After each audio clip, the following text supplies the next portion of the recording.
Hi, it's Kevin again, and I'm here to talk about how to make your community more welcoming.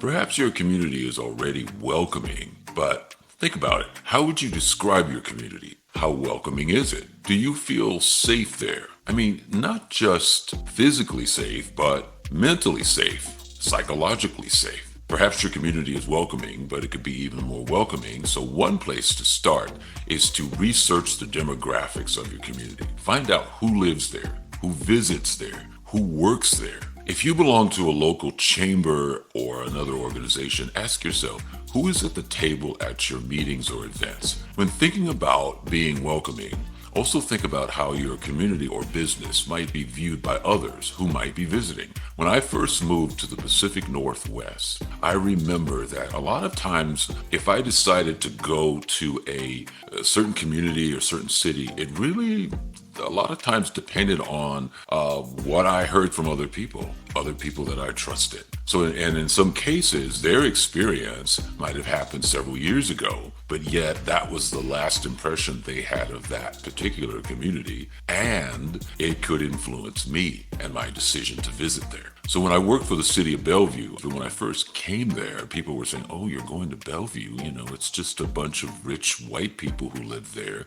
who really don't like anyone who's a person of color. They're very conservative. Fortunately, I started working there and I found out that there was a lot more diversity there than was previously thought. So when thinking about your community, think about ways to create a welcoming environment. Sometimes that might be signage. It might be if you have a business, as every person enters the store, you welcome them. You say good afternoon, good evening. Or you're maybe acknowledging holidays, cultural celebrations, things like that. That really impresses me because I think that deep down inside, what makes people feel comfortable and engaged is being acknowledged. Having that feeling that people realize that I'm here and I might be different. I might have a different background. I might have a different language.